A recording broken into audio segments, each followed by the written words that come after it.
ಇತ್ತೀಚಿನ ದಿನಗಳಲ್ಲಿ ಒಂದೆಡೆ ವಿಪರೀತವಾಗಿ ಹೆಚ್ಚಾಗುತ್ತಿರುವ ವಿದ್ಯುತ್ ಬಿಲ್, ಇನ್ನೊಂದೆಡೆ ಸಣ್ಣ ಪುಟ್ಟ ಗಾಳಿ ಮಳೆಗೂ ಹಳ್ಳಿ ಭಾಗದಲ್ಲಿ ಕಡಿಮೆಯಾಗದ ವಿದ್ಯುತ್ ಸಮಸ್ಯೆ.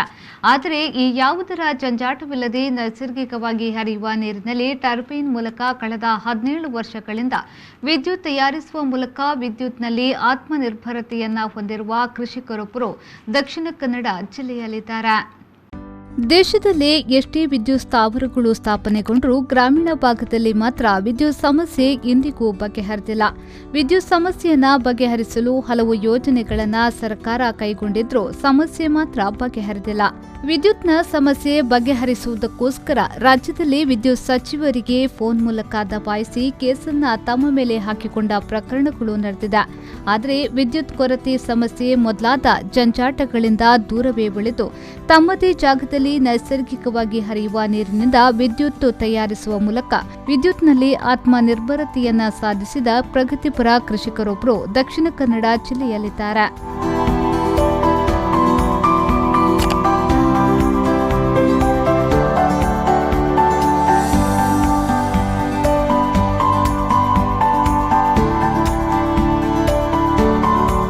ದಕ್ಷಿಣ ಕನ್ನಡ ಜಿಲ್ಲೆಯ ಪುತ್ತೂರು ತಾಲೂಕಿನ ಬಲ್ನಾಡು ಗ್ರಾಮದ ಸುರೇಶ್ ಕಳೆದ 17 ವರ್ಷಗಳಿಂದ ವಿದ್ಯುತ್ಗಾಗಿ ಸರ್ಕಾರಕ್ಕೆ ಅಂಗಲಾಚದೆ ತನ್ನದೇ ಸ್ವಂತ ಜಲವಿದ್ಯುತ್ ಘಟಕವನ್ನು ಸ್ಥಾಪಿಸುವ ಮೂಲಕ ನಿರಂತರ ವಿದ್ಯುತ್ ಅನ್ನು ಪಡೆಯುತ್ತಿದ್ದಾರೆ.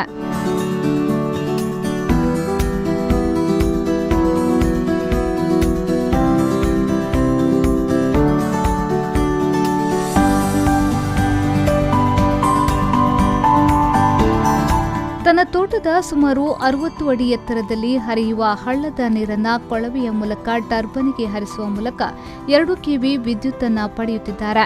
6 ಇಂಚು ಅಗಲದ ಕೊಳವೆಯ ಮೂಲಕ ನೀರನ್ನ ಹರಿಸಿ 4 ಇಂಚು, 3 ಇಂಚು, 2.5 ಇಂಚು ಹಾಗೂ 1.5 ಇಂಚುಗಳ ಪೈಪುಗಳನ್ನು ಜೋಡಿಸುವ ಮೂಲಕ ನೀರಿನ ಹರಿವಿನ ರಭಸವನ್ನ ಹೆಚ್ಚಿಸುವ ಮೂಲಕ ಟರ್ಬೈನ್ಗೆ 1 ಇಂಚಿನ ಪೈಪ್ ಮೂಲಕ ನೀರನ್ನ ಬಿಡುವ ಮೂಲಕ ಟರ್ಬೈನ್ ಅನ್ನ ವೇಗವಾಗಿ ತಿರುಗಿಸಲಾಗುತ್ತದೆ. ಈ ಟರ್ಬೈನ್ಗೆ ಬೆಲ್ಟ್ ಅಳವಡಿಸಿ ಡೈನಮೋ ಮೂಲಕ ವಿದ್ಯುತ್ ಉತ್ಪಾದಿಸಲಾಗುತ್ತದೆ.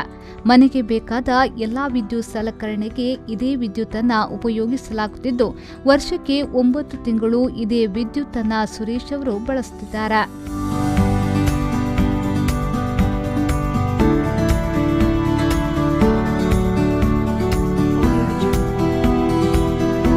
ಸರಿಸುಮಾರು 50 ರಿಂದ 60 ಸಾವಿರ ರೂಪಾಯಿಗಳನ್ನು ಖರ್ಚು ಮಾಡಿ ಅಳವಡಿಸಲಾಗಿರುವ ಈ ಟರ್ಬೈನ್ಗೆ ಖರ್ಚು ಮಾಡಿದ ಹಣಕ್ಕಿಂತ ಎಷ್ಟೋ ಪಾಲು ಹಣವನ್ನ ವಿದ್ಯುತ್ ಬಿಲ್ನಲ್ಲಿ ಉಳಿಸಿಕೊಂಡಿರುವ ಸುರೇಶ್ ತಮ್ಮಂತೆ ಇತರರು ಅವಕಾಶವಿದ್ದಲ್ಲಿ ಈ ರೀತಿಯ ವ್ಯವಸ್ಥೆಯನ್ನ ಅಳವಡಿಸಿಕೊಂಡಲ್ಲಿ ತಮ್ಮಂತೆಯೇ ವಿದ್ಯುತ್ನಲ್ಲಿ ಆತ್ಮನಿರ್ಭರತೆ ಸಾಧಿಸಲು ಸಾಧ್ಯವಿದೆ ಎನ್ನುತ್ತಾರೆ ಸುರೇಶ್ ಅವರು.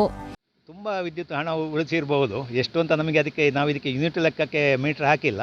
ಆದರೆ ಸಾಧಾರಣ ತುಂಬ ವಿದ್ಯುತ್ 6-7 ತಿಂಗಳು ನಮಗೆ ಬರ್ತದೆ.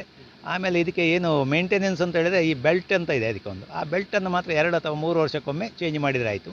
ಆಮೇಲೆ ನಾವು ಒಂದು 5-6 ವರ್ಷಕ್ಕೆ ಒಂದು ಸಲ ಅದಕ್ಕೆ ಇಡೀ ಮೇಂಟೆನೆನ್ಸ್, ಗ್ರೀಸಿಂಗು, ಪೈಂಟಿಂಗು ಇಂಥದ್ದೆಲ್ಲ ಮಾಡ್ತೇವೆ ಹೊರತು ಬೇರೆ ಏನು ಖರ್ಚಿಲ್ಲ. Totally free, environment free. ಆಮೇಲೆ ನಮಗೆ ಯಾವುದೇ ಸಮಸ್ಯೆ ಇಲ್ಲ. ನೀರು ಸಹ ನಮಗೆ ನೀರು ಹೇಳಿದಾಗ ಒಂದು 60 ಫೀಟ್ ಹೈಟಲ್ಲಿದೆ.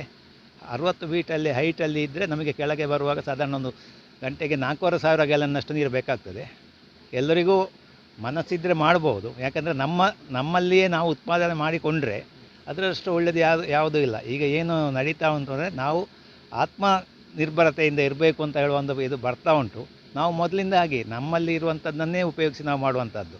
ಹಾಗಿದ್ದರೆ ಇನ್ನೊಬ್ಬರನ್ನು ನಾವು ಹೆಚ್ಚು ಡಿಪೆಂಡ್ ಆಗಬೇಕಾಗಿಲ್ಲ. ಅದರಲ್ಲಿಯೂ ನೋಡಿ, ಈ ಮಳೆಗಾಲದಲ್ಲಿ ವಿದ್ಯುತ್ ಲೈನ್ಗಳೆಲ್ಲ ಗಾಳಿ ಮಳೆಗೆ ಹಾಳಾಗ್ತಾ ಇರ್ತವೆ. ಈಗ ನಮಗೆ ಅಂಥ ಸಮಸ್ಯೆನೇ ಇಲ್ಲ. ಯಾವ ಮಳೆ ಎಂಥದ್ದು ಬರಲಿ ನಮಗೆ ವಿದ್ಯುತ್ ಇಲ್ಲ ಅಂತ ಆಗೋದಿಲ್ಲ.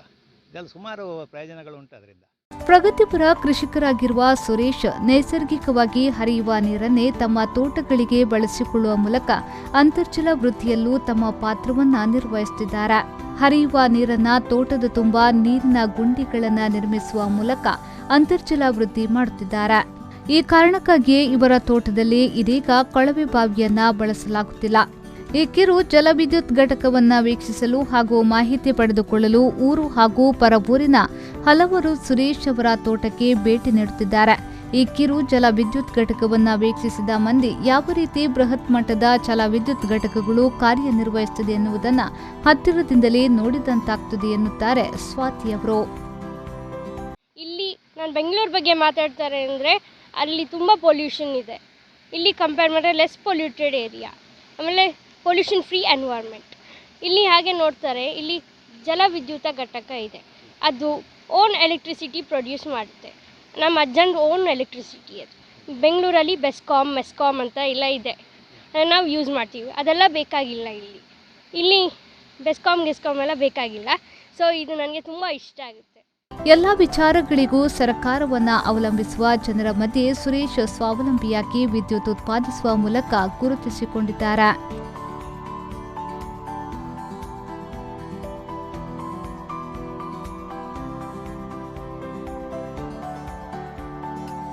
ಅನೀಶ್ ಕುಮಾರ್, ವಿ4 ನ್ಯೂಸ್, ಪುತ್ತೂರು.